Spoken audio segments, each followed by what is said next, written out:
Good evening, viewers. We have Desh Kapoor back with us. Welcome, Deshji. Thank you. Thank you so much, Minaji. Yeah. As always, very nice to connect with you. And going to the latest news, Desh, it looks like ever since people voted and voted for Trump, and now that he's in power, it seems to be that he's very quickly giving them what he promised. And Elon Musk is also doing exactly what the people want. This is the common opinion, in the tweets that we see. And now even King Abdullah of Jordan, he said to Trump, I finally see somebody who can take us across the finish line to bring stability, peace, and prosperity to the region. Now, something very interesting is that Trump is planning to pardon Snowden. Mm-hmm. And so they say that the deep state's nightmare has just begun. They say that Trump is going to issue a full and unconditional pardon for Edward Snowden. The man who sacrificed everything to expose the deep state's crimes is finally getting justice, and the corrupt establishment is in full panic mode. And this isn't just about Snowden, but this is also about tearing down the surveillance state built to control people. Now, as you know, he's been considered like a hero who has exposed the complete spying system. He revealed the NSA's illegal mass surveillance of every Indian. Phone calls, emails, and private messages were all monitored, stored, and weaponized against every people. And also, Google, Apple, Facebook acted as a deep state collaborators, feeding data straight into government hands. Now, Trump knows firsthand that deep state is capable of. He lived through their Russia hoax, their witch hunts, and their rigged elections. Now, a Snowden pardon isn't just justice, it's a direct declaration of war against the shadow government. Now, the NSA, FBI, CIA, all of them will be forced to face their crime. What will this pardon mean, Deshi? So I think you're right. And thanks for calling me again. It's always a pleasure to come to your channel. Yes, I think like you're right. So as this whole thing is going on, more and more instances are coming out where the deep state and the tools that they had, the infrastructure, the institutions that they had, is clearly coming out as something that has tried to damage both US, its interests, most importantly the Americans, and even the world. So as more and more evidence comes out, there is a panic mode, right? Now, as far as Snowden is concerned, we know that WikiLeaks has brought out so many things.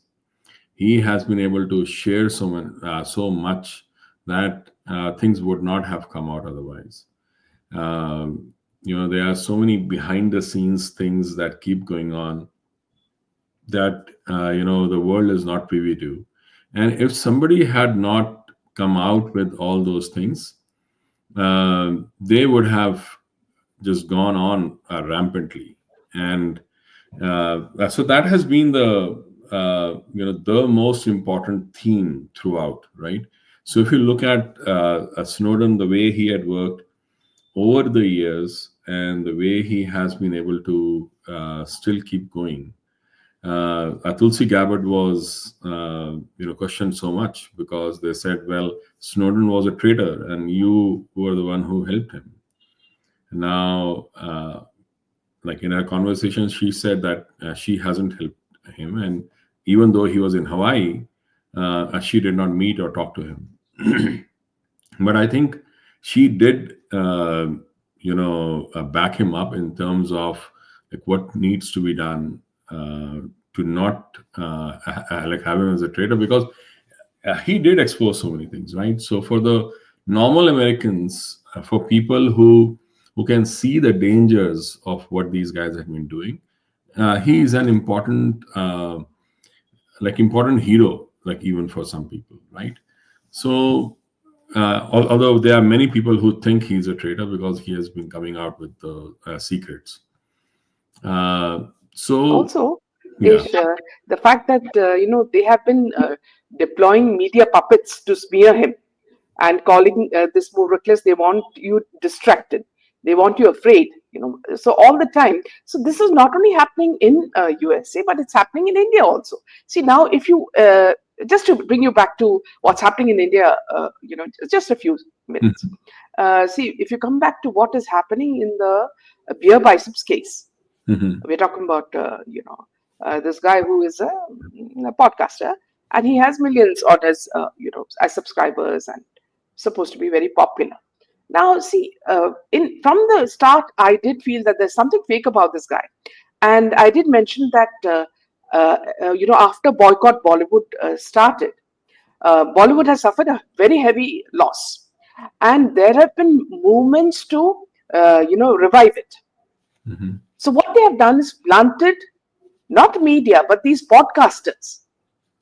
Okay, and it's not only peer biceps. There are some other. There's a lady. There are other two people, who are already there. And what they do is their strategy is very simple.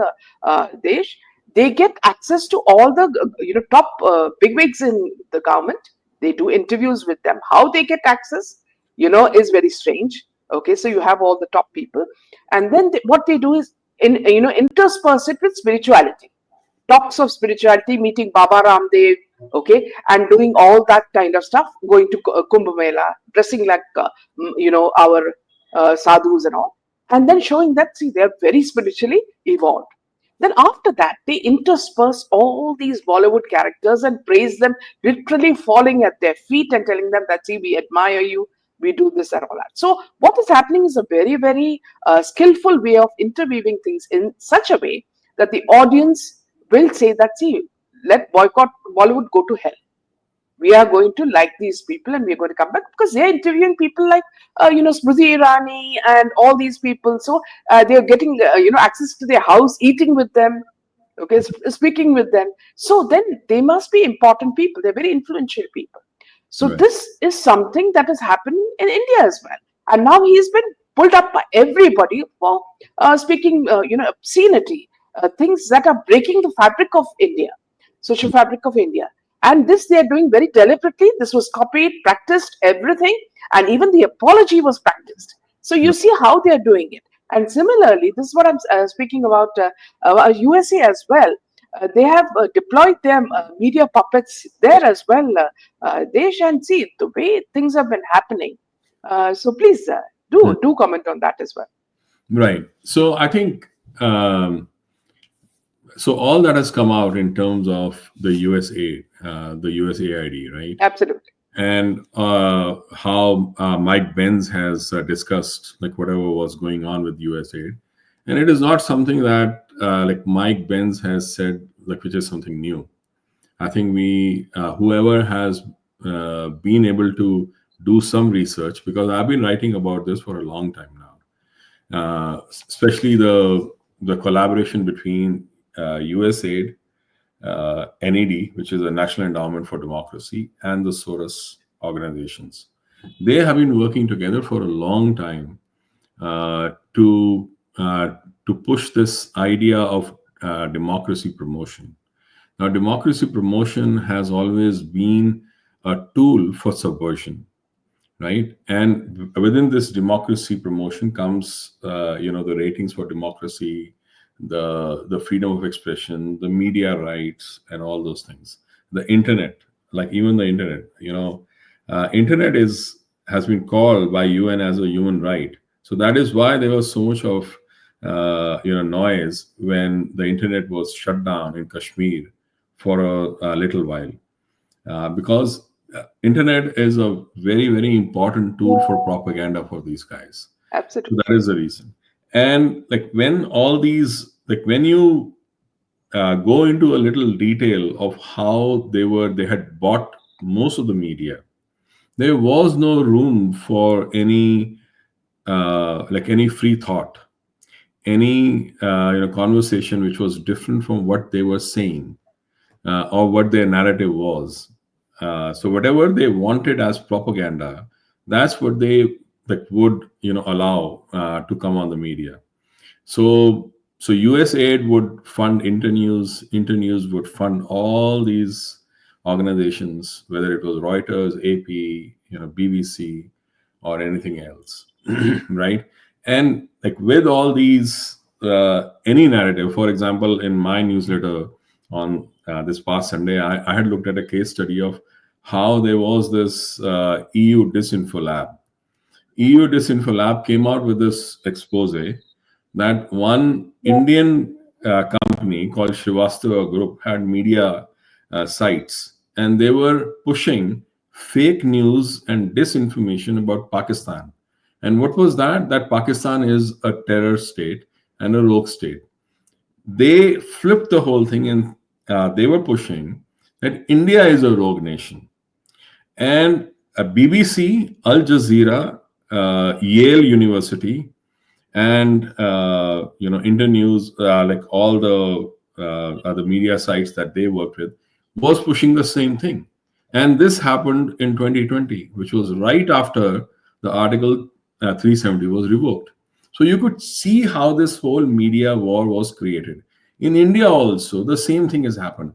Now the problem is that when the social media came up, they could not control it because there was free flow of information, right? Now they started controlling that. For example, Wikipedia bought, uh, and Facebook and Twitter and all these things, they put their own people in there. And whether it was uh, like news channels or anything else, everybody was almost taken care of because they had their own fact checkers, right? These so-called fact checkers would go around and discredit anyone who had a different narrative. India was one of the biggest victims of this, right? And we have seen that. And they used all these things in subverting other countries and all that. And we can talk like more in detail about that. How they went about doing things in Bangladesh and Ukraine and Belarus and Georgia and all those things. But so independently, the reason why Trump actually came back was because he focused, just like Modi ji had focused on the social media in his first term, the first run for the government. Similarly, Trump focused on the podcasters because podcasters are a big segment of the media now. Independent podcasters. In fact, Tucker Carlson, when he was thrown out of Fox, he actually became an independent podcaster. Now, the thing is that all these media and all these areas of new media that is coming up, they are also susceptible. They'll also be like one, they'll be compromised at some point, co-opted by some people, but also they become quite powerful. They are quite powerful, and they have they do get a lot of money, and they do get a lot of influence. So anybody who actually comes into this area, and if he or she gets that kind of visibility, then the chances are that he'll like keep on growing. So that is how I see the control over media, the normal media, the mainstream media, and also the new media, through various investments that they are doing and like all those things. Now, in terms of Ranveer, I think, or Beer Biceps, uh, like I think he has like basically by his own like actions now, he has like basically destroyed his like entire game that he had, right? And I just think the reaction from the public, the way it is coming, and other people, the organizations, the people who will be coming on his podcast or who were going to come on his podcast, like will happen.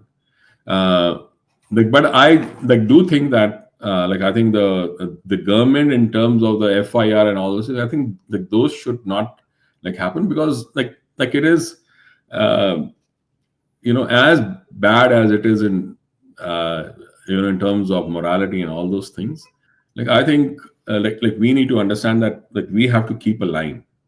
The line is that like we punish these things by commercial means, because like it is a commercial enterprise at the end of the day, right? So that is how I see it, and I think going forward, uh, he'll find it very very hard like to actually come back now.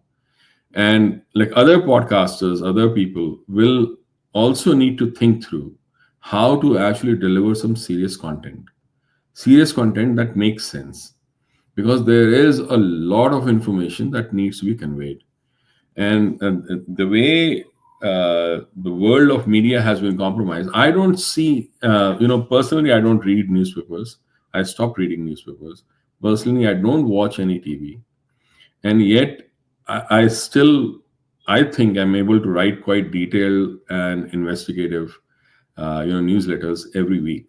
And the way I do it is that I do my own research. There are many ways to do the research. There are many ways to get information. These guys, the media has focused more on propaganda and less on reporting. Yeah, absolutely. So, and Pence also claims that the US State Department exerted influence on major tech companies such as Facebook, WhatsApp, as you mentioned, YouTube, and Twitter to curb pro Modi content. And he said that WhatsApp, which is widely used for political messaging in India, was definitely targeted for restrictions. That the decision in January 2019 to limit message forwarding in India was a deliberate move to curb BJP's ability to reach voters, as the party's supporters relied heavily on the platform for mobilization. Leaving that aside, Desh, see, what I don't understand is that there's a big difference between the way Modi ji functions and the way Trump functions. See, for example, Trump has been very clear right from the start, and he's also, they constantly ask people questions in on social media, on Twitter, saying that, see, what will you do with all these Hollywood actors who are all, attacking him and threatening to leave the country. So he does keep these people who are a part of the deep state apart.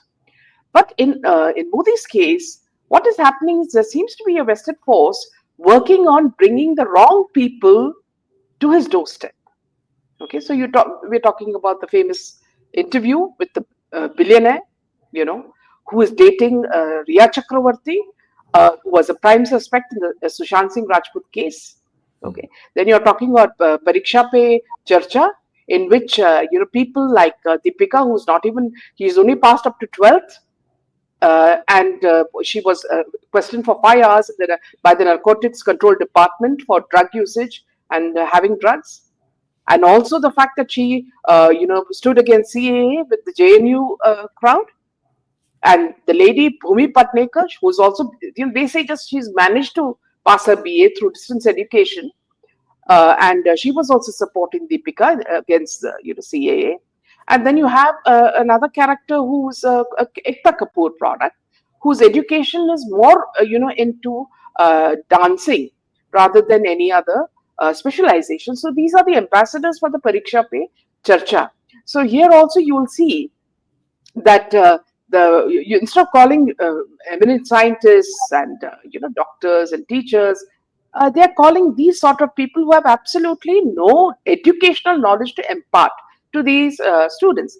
And it's sad because when you hear Modi ji speaking, he's giving you beads of knowledge. It's very important, and even we at this stage we are learning a lot from him. So it's very important that we listen to people who have knowledge. But again, there seems to be some problem here, because there seems to be the wrong advisors, because awards are being given to Ekta Kapoor and her content is pure semi porn. Okay, and awards are being given to Ranveer for best content creator when he is talking this kind of crap, because you can see what he does is he gives you an innocent face and gives you very very sly talk. So he says that he's a Hindu, and he has a Bible saying on his tattooed on his hand. Okay, and he also keeps on talking about some of the tantric things that Sanatan Dharma professes. So that in a way, it's also a mockery of our religion, you know. And then you have again, see, you have the whole Raj Kapoor clan coming to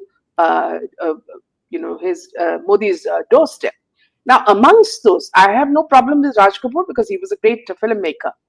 But among that, two of his grandsons are involved in huge scams. And the biggest scam in India is you are talking about all these mobile and these gambling online scams and all that. So they are being questioned on that, and yet they are appearing there as though they are saints. Okay, so then after all this, now we have these people, the other podcasters, as you mentioned, they're also coming in and walking in and out as though they are so close to all these people. So this is a difference, Desh, between Modi ji and Trump. So I think Modi ji should also put his foot down and realize that is there a mole? Is there a mole in his, in his government who is trying to put him, trying to make him weak and make him appear weak in front of public? Because it's not our job to be activists, and yet the situation in India makes it so important that we fight for our rights. Everything we're fighting for it, whether it's a Calcutta case, whether it's SSR case, whether all these cases. Why do we have to fight it? It's the government who should be helping us. It's the judiciary who should be helping us. The police who should be helping us. But none of them are bothered. You see, every time they hit you on the face and say that, these are the people, you don't like these people, but we are going to call them and invite them and give them VIP treatment, red carpet treatment. So what happens is people become very disillusioned. The difference, Desh, with America is that people are very happy. The day Trump has come to power, he's fulfilling all the promises that he made, and including Elon Musk is also doing a lot of things. So what's happening is basically the people are happy. Trump is saying, let us give more help to veterans, rather than these illegal immigrants. So everything that he says has so much of weight, Desh. Right. So I think, so the way I see it is that there are two very different situations also, people also, and their way of working, both Modi ji and Trump, right? Now, Trump is in your face, and Trump has is a, like one of the things that I have seen, which I have seen as a big difference between how Trump came and how Modi ji came, later on, and even now. Yes, there is a lot of activism that has happened in India, but in terms of the private enterprise, private companies and private effort that has gone on behind like Modi ji versus behind Trump is very different, because Trump actually became the president because of the entire MAGA movement that happened. Otherwise, the way they were targeting him, there was very little room that he had for maneuvering. So many people, Elon Musk and RFK Jr. and all those people came together and made him what he is. In the first case, and also there is a very strong evangelical, backup, very, very strong. Many people do not know, but all this deep state, the way it had been attacking, people of certain, mindset or ideologies, especially the right-wing Christian, ideology within the US. Now, there is actually a website called Gab.com. Gab.com was for the Christian, ideological people, and the government at that time, the Biden government, had taken away, had cancelled their bank account, their credit card account. Everything had been cancelled. They were forced to create their own financial system, which was parallel to all this. They were thrown out of the hosting also from I think one of the clouds, I think Google Cloud or something. they were forced to create their own hosting centers. They created a parallel Christian economy. So you see, I mean, that parallel economy that goes on, which that Gap.com, people who were behind that had created, those are the kind of people who have been backing Trump, even like other people, right? Now, in terms of Modi, just like this thing, like whether it is the companies, the enterprise, or the people themselves. Yes, we have been backing him, but what we need is a much stronger case to come together and create a more indigenous like economy and power center that is still not there. So, so in this case, Trump knows that he's totally dependent on that constituency. Like Modi ji also knows that he is dependent on that constituency, but he can take other liberties, right? And I think like that is where the major difference is. Trump uh, Trump has come at a point where uh, where he has almost the mandate to beat up the entire the deep state machinery, and nobody will see a thing from his constituency. You do try and do the same thing, that people like want Modi ji to do, and people within the Hindus themselves will start questioning him. Like you know that, and I know that. People, oh, he's going just way too far. Like if he does what like Yogi ji is doing in UP, if he starts doing that in say Delhi or other places, people will start questioning him. So I think so that is the difference between that. But there is a very like important thing about the entire Babudam, or the entire administration that is out there, the bureaucracy that is there, that has been compromised for a long time. That had been trying to stall like Modi ji's this thing, and I've been talking when I come to India. I do meet with people. I do meet people who know the bureaucracy quite well, and they do tell me that it is not, everything is not hunky dory. There are a lot of stories which are planted. Like you see how the stories were planted after BJP lost in Ayodhya. You see how the people from Ayodhya were being abused across the country at that time. Like you see how there was attempt to bring a rift between Yogi ji and Modi ji. You see how they were like talking about how the bureaucrats, the Gujarati bureaucrats within the PMO were more favored, which was never the case, because it can never be the case, because like that is not how the whole thing functions. Because I've talked to like people who are at the joint secretary level, and they said this is all nonsense, because the way this thing works is very, very different. There is a 360-degree review and assessments, so you can't like make that happen like that. So the thing is that the bureaucracy itself and the larger deep state, there is a problem there, and they are the ones who ensured that, who orchestrated even what happened to Atal Bihari Vajpayee. Because the Vajpayee should have won the 2004, he lost because he was made to lose. And we all know how that whole thing works, right? It is not easy to do now, because we have not just the person, the prime minister, but like some of his deputies, like even people like Ajit Doval and all those people. They know what's going on. Sometimes some people make tactical victories over him, like you were saying. In terms of the Kapoor family, I like even though I'm Kapoor, but I don't have any love for like entire family, starting with Raj Kapoor down.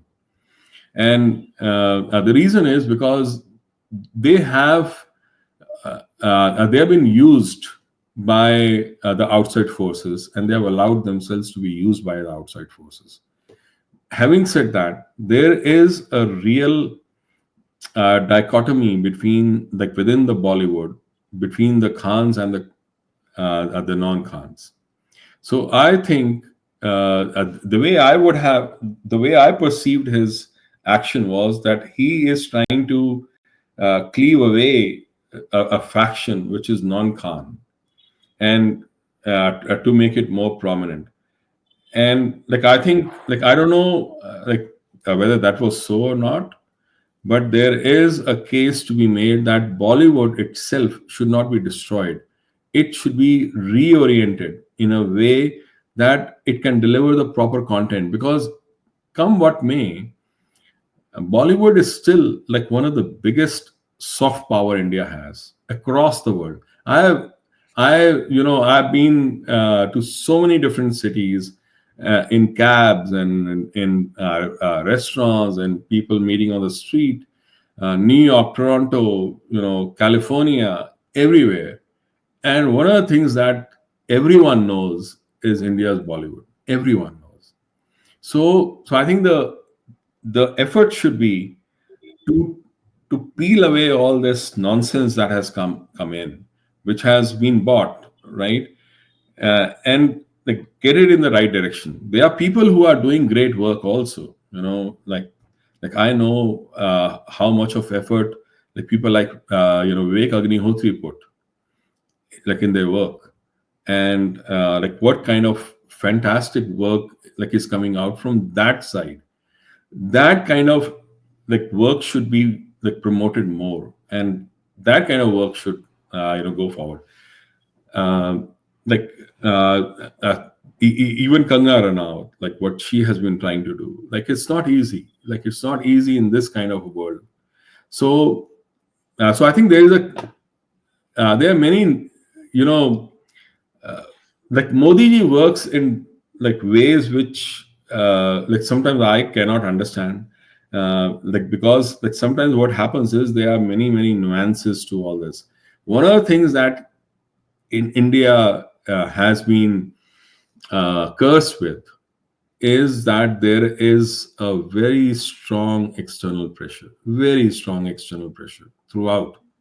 It is only now, in fact, I was intrigued when I saw his speech just before the parliamentary session of the budget, budget thing. And he said for the first time, he said, this is the first time since 2014 that there is no foreign intervention before the parliamentary session. That was a very significant statement that he made, because it is actually the first time. It is only when Trump came that all these things, all these agencies like that have been working against India had stopped working, or at least not like trying to subvert India now. So that all that investments that were coming in, like we know, like you look at USAID, what they have been doing, how they have been funding everyone. You look at the National Endowment for Democracy, what they have been doing. You look at Soros, what he has been doing, and you know the kind of money that was flowing in, and all this.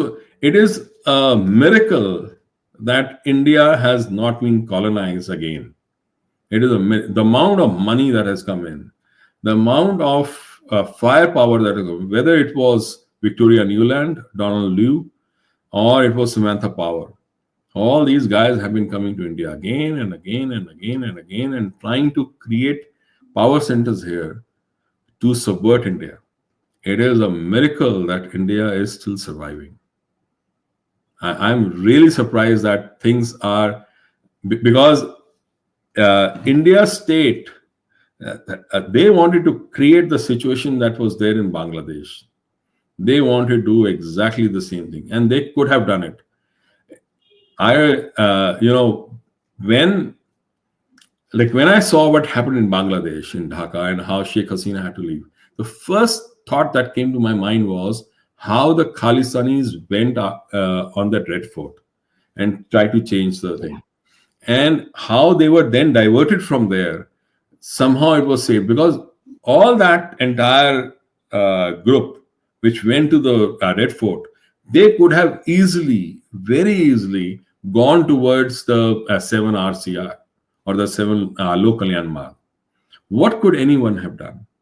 Like many people do not know that the Khalistani movement started because of 1982, when Akali Dal, Jarnail Singh Bhindranwala, and like I think there were like one or two other parties. They did a tractor rally from Punjab to Delhi, and they were stopped in Haryana. There was lathi charge on them, and that was photographed and shared across Punjab, and that is how they fanned the Khalistani movement from nothing to a big one, right? And all they wanted to do was embarrass Indira Gandhi during Asian Games. That was their aim.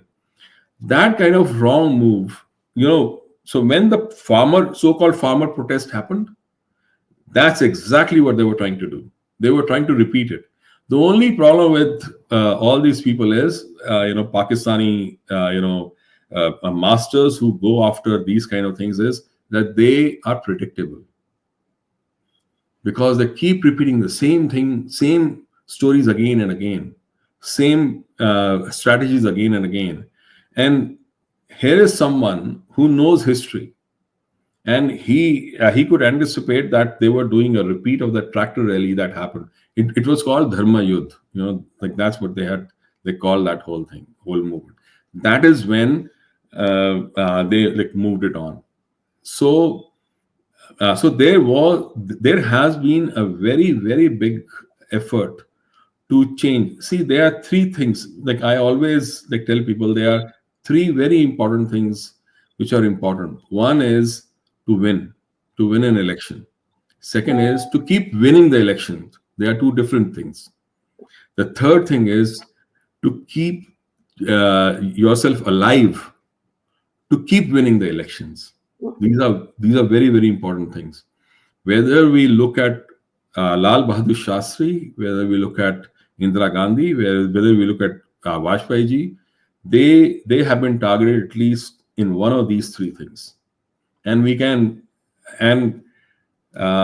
it is again a miracle and a good luck that somebody knows something how to do it right. Otherwise, things could have been really bad. Absolutely. Now, moving on to Desh, we're talking about the Global AI Summit. Now, viral moment from the Global AI Summit has captured everyone's attention, not just for the display of a warm hug and all laughter between Prime Minister Narendra Modi and French President Macron, but also for the subtle, almost unnoticed presence of Canadian Prime Minister Justin Trudeau applauding quietly in the background. Yeah, I think. See, the thing is, so if you really look at the world right now, there is a very, there are two like different AI powers right now, like US and China. That's how it is. There is no other, real big power in terms of AI right now. Europe is quite far behind, and like India is trying to catch up. The good thing about India is that India has the talent pool which nobody else has. That is the truth. Even in the US, if you look at all the AI people who have been working, they are predominantly Indians. And so going forward, like we need to get that right in terms of how it works in India. Now in India, like like what we need is a UPI kind of India stack kind of effort, which is unique, which is different, which is India centric, and which is so powerful that it goes beyond what others are doing. So that it is not China based, it is not like US oriented, it is its own. That is how UPI is. Now, like one of I saw how the friendship was there, the warmth is there between President Macron and Prime Minister Modi. And I think uh, that has been developed over the years, because if you really look within the European countries, France is actually the most powerful military nation. There is no other nation who has their own equipment, weapon manufacturing facilities or capabilities. That is what India is targeting for, right? India wants to get the 26 Rafale for the naval fleet, which will be interoperable between Rafale, the 36 Rafale that they bought earlier, and this one, then Scorpion class submarines and all that. There is a need. Now, whether India also goes for F-35s or not is a different thing. But the fact is that India needs to enhance its naval fleet, enhance its squadrons, so that it has all the because they have the India is much further behind from its own plan, and the reason is because Tejas has not been manufactured at the rate it had to be manufactured. So so it doesn't matter where that comes from, but hopefully from like a country which will not like later on turn back around and do a u-turn, like US can do at times. So so that needs to happen, and like India has created that kind of relationship. Modi ji has created that relationship with Macron, and Trudeau is, the way things are, Trudeau is just a lame duck. He has no power left, and he'll be ridiculed. He'll be made totally worthless going forward. When the new government comes, he'll actually lose. So I think going forward, he's just a non-actor. He's just Joker, who has been around. But I think one of the things that was very, very important that Modi ji said there, which also has become viral, is that remark about the data bias that he talked about. That even if you keep putting that image, like making AI tools, like if you ask them to make a person writing with the left hand, it will always make a person writing with the right hand. In fact, there are experiments done on creating an image of Obama writing with the left hand. All the AI tools end up making Obama with the right hand, writing with the right hand, because that's the bias that they have. What it said was something very, very powerful, that data that we have for AI is so overwhelmingly biased, that the conclusions that AI will come to are very, very wrong, and they have a very significant impact on the world, because if AI gets its own consciousness or its own ability to take decisions across outside of just the chatbot, which it now has, is that they can actually they are able, there are experiments which have been done now, they have taken to that level where the text to action equation has been enhanced in a way that if you tell AI to go and optimize the supply chain of company, it will actually redo all the contracts. It will go and talk to the vendors and make changes in its own software to make sure that things go right. Now think of it. They have also done gain of function research for chemical and biological weapons. It does not like a person because that person is saying something that it has a bias against. It can go and bomb. It can actually deploy a drone. These are realities. So the coming future is going to be extremely dangerous if we do not get this bias out of the thing. And that was a very powerful thing he said. So I think he has made the right kind of noise. And I think another person he met was JD Vance and his wife, and their son, their two sons, one of whom is named Vivek, whose birthday it was today. So I think so that way I think he's making the right kind of relationships, which is good. But But having said that, India needs to come out with its own AI, system. If it does not, it'll be too late. Nice. And on the side, Desh, see, I did, maybe, I don't know whether it's only me, but something I noted was that ever since, Obama has been exposed, that his wife may be a man, and Macron's wife may be a man, these two women or men are not now available to public. Otherwise, what would have happened was when Modi ji came, she would have also, or he would have also come accompanying Macron. So that's not happened, has it, Desh? Right. I think that may also be how he is working internally, right? And so, yeah, there would be like some internal, games that they'll have to play.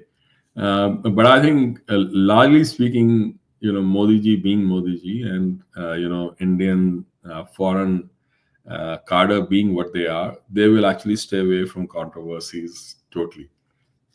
So But I think, yeah. somewhere, do you think they are also scared of society's opinion about them? Because see, they are always trying to project themselves as perfect. Right. So are they also, scared? They may, so they may face the uh, questions and even ridicule outside. But France, in that, see, France is a very, and most of the Western countries are very strange. France itself thinks it is very liberal, liberal in a sense of the social way, in the sense like how they can go to extremes. Like, I don't know if you remember the Paris Olympics, opening ceremony, and Yes. like what extreme they went. Those are the kind of things that they would want to do. Despite that, in No. So just a small interruption. So yeah, do you think that Macron is being mind controlled by certain people? um, I I personally don't think so. I just think that like Macron is uh, uh, see, like in his political career, he is being he has to do the deals with the left, with the extreme left, which he may not like, but he like does not have a very good future in terms of how the right will actually now take over, right? So he has to go. And like I think it'll be important for like Modi ji to build the bridges with the other side as well, like going forward, which may be difficult. But the thing about France is that socially it is liberal, like I won't say liberal, but I would say extreme to a point, like where they can be in your face, something like what happened with Ranveer. But on the other side, they like to they like the power that they enjoy. They like the life that they enjoy. That is why, even though most of them would know what is going on in Africa, would know the kind of colonial empire they still have in Africa, in the CFA countries, the African franc, countries where they own their natural resources and all those things. Still, they would not talk about it. So it's a dichotomy, internal dichotomy that they have between their good life and their, this extreme leftist kind of ideologies that they have socially. So in that kind of situation, uh, what Macron does in terms of his personal life can be accepted there, Yeah. but not outside. So I remember many years back when I was in Paris, I met a friend of mine who, we were studying together in Iraq, and her son was planning to study nanotechnology so long back. So does it really mean that, see, France is so highly developed in the IT and AI field that now they have this conference? Could you tell me a little bit about that?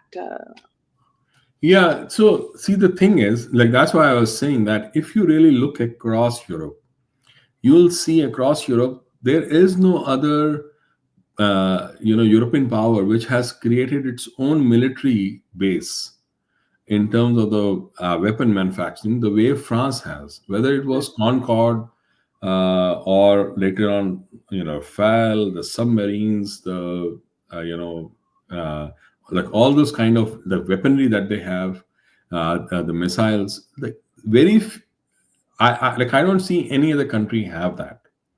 They have created that despite the fact that they were part of NATO and US had already taken given them that guarantee.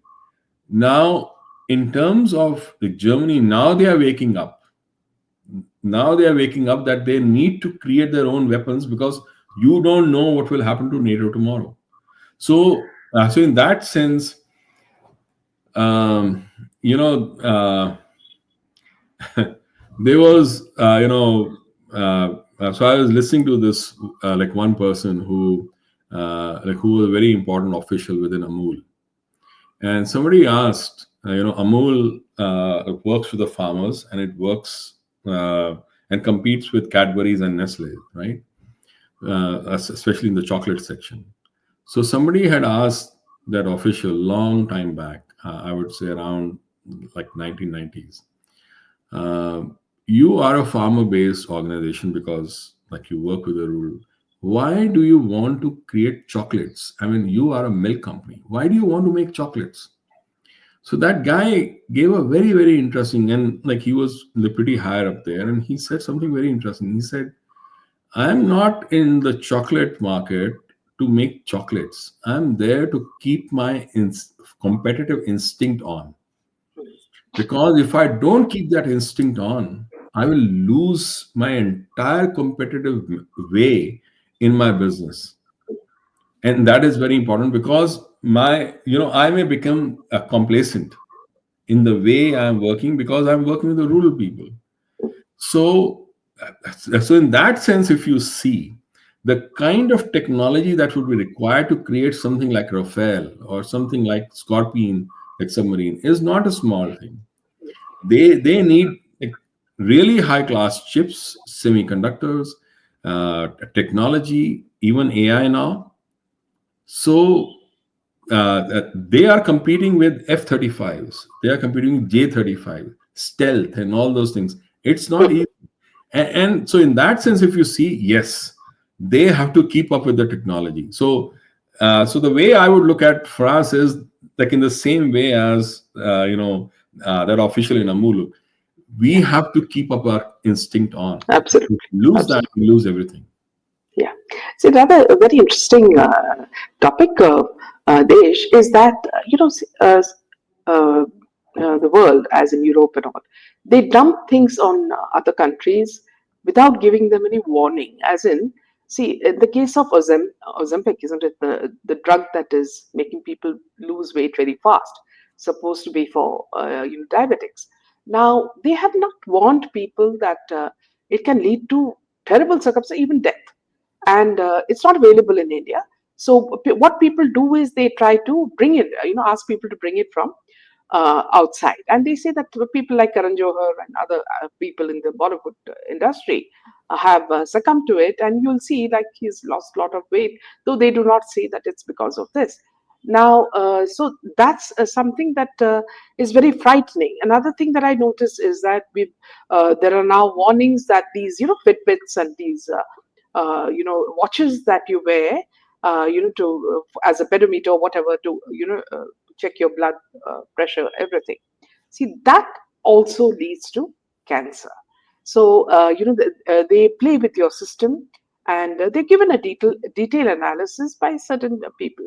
So why are we not, India, which is such an intelligent nation, why are we not warning our people that please do not go for this, because these are all very dangerous for your health, and just what they do, just because they do it in the West doesn't mean that, see, it's the best thing for us, isn't it? So they're also dumping certain things on us, isn't it? Right. So we have to understand the background and the history of this. So it was in the late 1800s, right? At that time, Rockefeller was a big oil baron. He had 90% of all the oil and refineries at that time, oil and gas refineries. and his net worth was, somebody was saying, in some areas it is said over 400 billion at that time, which even the most like wealthiest people today do not have. And then like he did something very interesting. There was this report called Flexner. There was a guy Flexner. He came out with a report, and he came out with a report to say that only the allopathic medicines are the real one, and that is the kind of medicine that we'll follow. The whole medical scholarship that we'll follow. All the colleges who had alternative medicines were shut down. Now, the important thing about these allopathic medicines was that their base was petrochemical. So Rockefeller used that, his strength in oil and gas to get into this entire pharmaceutical thing, an entire medical industry. He destroyed each and every other homeopathy, this, that, and other from entire West. They just did not have any alternative medicine schools or colleges. And he set up American Cancer Society. He set up American Medical Association, which Indian Medical Association and all that. Now, if you really see very carefully, they have taken over the world's entire like medicine industry, the pharmaceuticals, the food. Today, so many preservatives, so many additives within the food are actually petrochemical based. 19, I thought it was 95%, 95% or 98% of all the medicines, whether it is antibiotics, whether it is things like cold medicines and all that, they are all petrochemical based. Now, if we are putting all that into our body, the cancer has to happen. And that is why the cancer actually shot up. But their control over the world of medicine and food is so huge. You just cannot fight them. You cannot fight them. After all, which medicine will you fight against? Because every medicine is like that. Medicines are made like that, right? It's chemical and it's petrochemical, the worst thing. Now, the way they are fighting is by Ayush. If like when I was actually, I wrote a detailed newsletter on this because I did my research, and then I looked at the Ayush. First I looked at the Flexer report, and then I looked at the Ayush mission statement and what they were trying to do. Believe me, Ayush, if successful, is the biggest threat to all that happened in the Flexer report. It is so diametrically opposite. And they are trying to actually push Ayush across to other countries as well. What is happening within, that is why it is no, surprise that they're going after Patanjali. Because Patanjali is one of those. That's what I was going to ask you. Yeah. One of the very few companies which is doing actual research in Ayurveda. The very few companies are doing that kind of scientific based research. That's what they have been doing and proving in a scientific way how it works. Now, yes, Swami Ramdev sometimes comes out with very strange and off-the-cuff remarks, which he should not. But there is a real scientific basis to all this that we have lost. So I think, yes, like they should do it, but the point is the entrenched forces are very, very strong to fight. Very, very strong. Yeah. In fact, Desh, see, if you look at it, if you look at our lives, we find out, it's through stages. We find out that, see, what we need to get rid of, as far as food and medicines are concerned. You reach a stage where either your health, or certain, well-wishers will tell you how to work about it. The people with knowledge will tell you that, see, eliminate this, take this, that. So you come to a stage where you realize that nothing except natural food, whether it's vegetables or any products without preservatives, if consumed, are good for your health. This is why people, back in time, they lived for so long and they had no problems, they had no cancer. But my problem is with the medical fraternity. For example, you go to a doctor and they treat you. They'll never tell you to take these precautions. They'll never tell you to, after the treatment to take certain things. They'll never tell you what is the reason for the problems that you have. Okay, so what happens is they keep you illiterate, thinking that you will remain in that little what bubble where you continue to get sickness and you go back to him or to her. Now, people are not stupid. People are very intelligent, and I must admit that, see, YouTube is a very big educator, and always doctors say, please don't listen to these YouTube doctors, but we're listening to them, and our health has improved because there are many people who are being banned by these pharma friendly companies for exposing how easy it is to get rid of cancer by following certain food patterns, by being in certain environments, Right. by emotionally also being in control. So these are things that everybody can follow. Now, this should be taught in schools, right? Now, why should I have beetroot juice, or why should I take Karela juice? So these things are also simple. Why do you have your orange juice and all that? Have it in India. You have the best juices that can fight cancer, but Right. no doctor in India is going to tell you about that. See, the You thing have is, to, yeah, I often ask now. I mean, ever since I came to the US, I don't think I've ever been healed of anything. Anything. In fact, I had a condition, something like like arthritis, and like a form of arthritis. So the doctors have never been able to resolve that. Worst thing is that the kind of analysis that they do is rank bad, because I know, like, as an IT person, there is a certain kind of analysis that you do. If something goes wrong in the system, in the IT system, you say, okay, like, what happened before that, or what happened after that, and yeah, how many times has it happened before, and what were the reasons why it happened, and you come, then you a drill complete analysis, down, and you come to the right assessment, the right like aspect of conclusion. like what has gone Yeah, wrong. Now, when you go to a doctor, that doctor will never ask you, what did you eat that day? What did you eat just before that? Like this occurrence happened. And they'll do their tests and they think that is enough. I always say, what does a doctor, and this is a serious question, what does a doctor today has over me that I don't have? Except for knowing, except for memorizing chemicals and memorizing case studies where he can put those chemicals like to, he does not know anything. Anything. Right?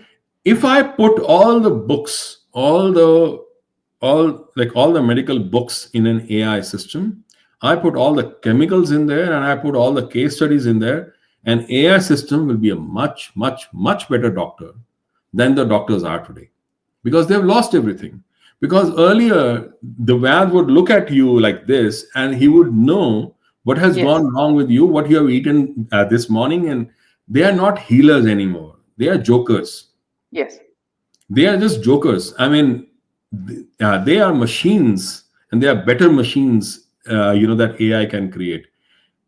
Actually, I'm absolutely certain that 15 years from now, all the all this medical like fraternity like will face such a bad situation, because they would not have any uh, careers, they would not have any businesses left, because AI would have taken over everything, because they really have no skills left.